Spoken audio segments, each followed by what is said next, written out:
They used my name to pay for their daughter's dream wedding. I didn't believe it at first. Not them, not my own family. But the bank didn't lie. It started on a quiet Tuesday morning, rain tapping softly on my kitchen window, coffee still warm in my hands. And then my phone buzzed. Unusual activity detected on your account. My stomach dropped. Unusual? What did that even mean?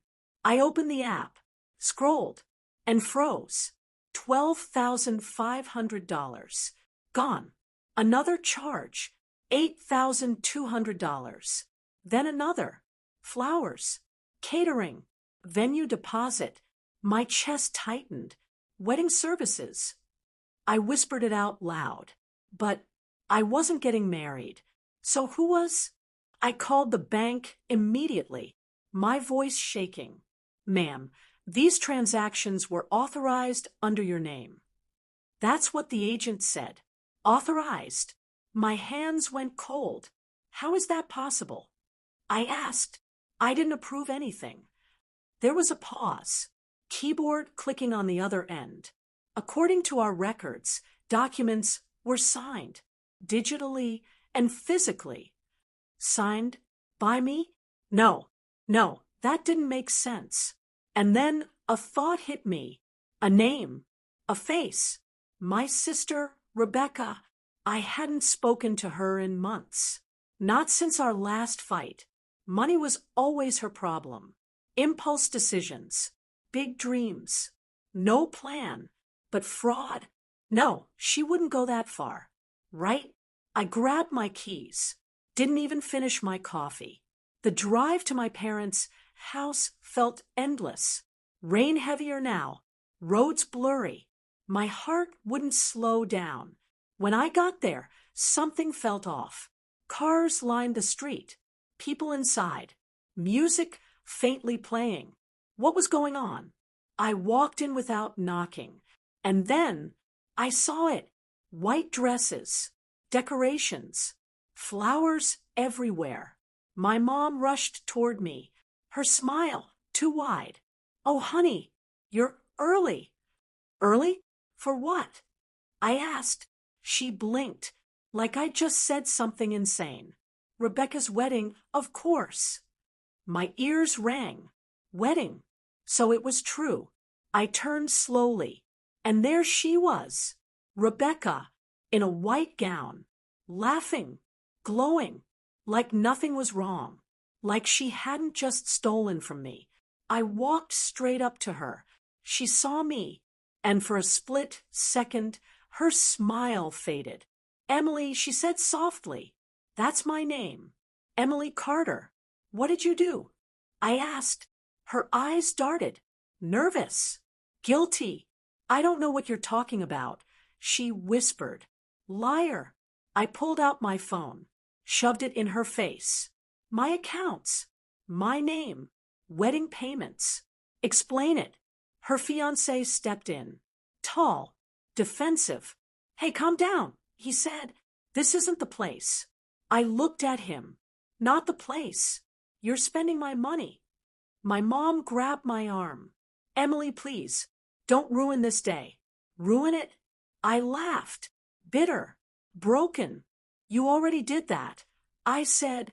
Rebecca pulled me aside, away from everyone. Her voice dropped. I was going to tell you, she said. When? After you drained everything. Tears filled her eyes. We needed help, she whispered. The wedding was falling apart. So you stole from me? Silence. That was my answer. I stepped back. You forged my name, I said slowly. That's a crime. She grabbed my hand. Please don't do this, she begged. It's just money. Just money? I stared at her. You don't get it, I said. You didn't just take money. You broke trust. Her grip tightened. I'll pay you back, she said quickly. I promise. But something in her tone felt off, like she wasn't telling the whole truth. And then her fiancé spoke again. This isn't only Rebecca's decision, he said. I turned to him. What does that mean? He hesitated. Too long. That's when I knew. This wasn't just her. Who else is involved? I asked. No one answered. Not my mom. Not my dad. They just looked away. And suddenly, everything clicked. The documents. The signatures. Someone had access. Someone close. My mind raced. I left the house without another word. Heart pounding. Head spinning. Back home. I pulled out every file I had. Old emails. Bank statements. Documents. I needed proof. I needed the truth. Hours passed. Night fell. And then I found something. An email confirmation. Attached document. My signature. But it wasn't mine. Not exactly. Something was different. The curve of the E. The way the Carter was written. Close. Too close. Like someone had practiced it. Over and over again. And then I saw the sender. My breath caught.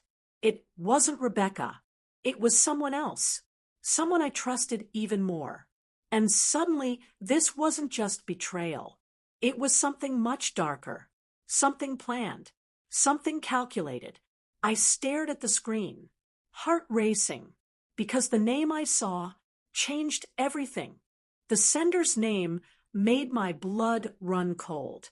It was my father. Not my sister. Not the fiancé. My own father. I couldn't breathe.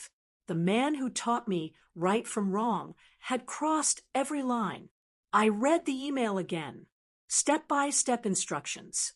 Bank transfers. Fake signatures. And a warning. Make sure Emily never finds out. Shattered. Broken. I sank onto the floor. The rain outside had turned into a storm. It mirrored every feeling inside me. I couldn't confront him blindly. I needed proof. Concrete. Irrefutable. The next morning, I drove to the bank. The fluorescent lights made the office feel cold, clinical. I asked for a full audit of the transactions linked to my name. The teller frowned, impressed by my persistence. It's unusual, she said, handing me a thick file. I opened it, page after page, receipts, contracts, signed approvals. But the signature analysis caught my eye. Expert handwriting comparison. A match. All forged, all pointing back to him. I felt anger boiling inside me. I wanted to scream, to shatter everything in sight. But I controlled myself. I had a plan. That night, I called Rebecca. She picked up hesitantly. Emily, I don't know what you want from me.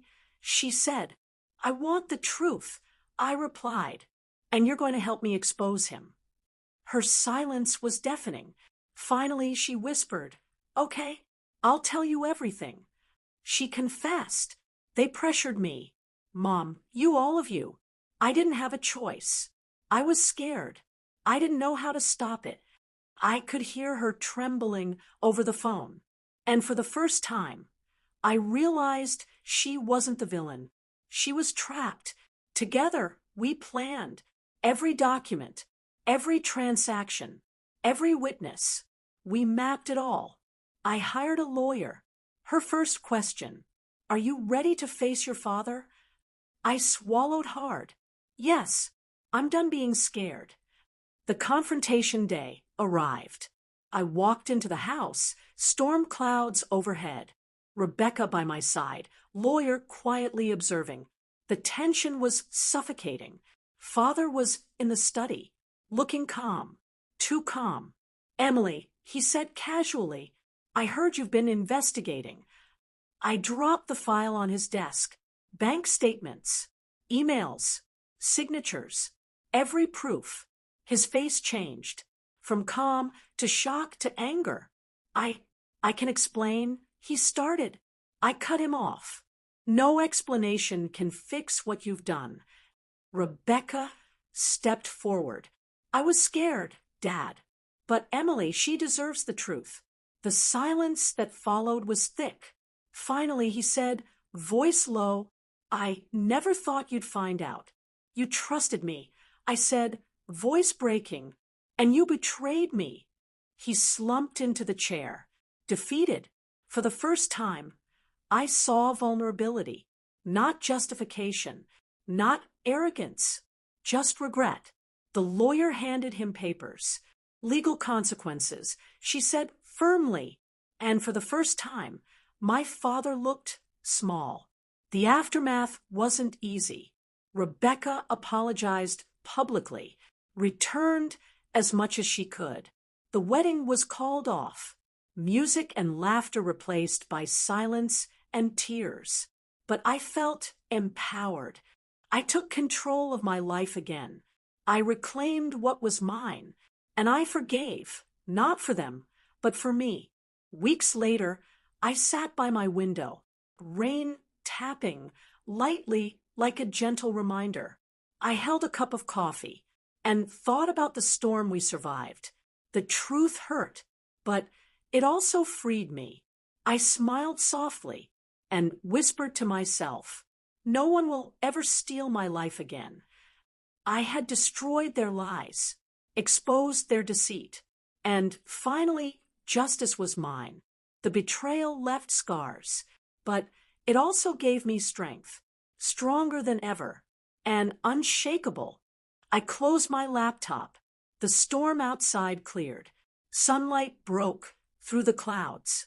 A new day, a new chapter, and for the first time, hope.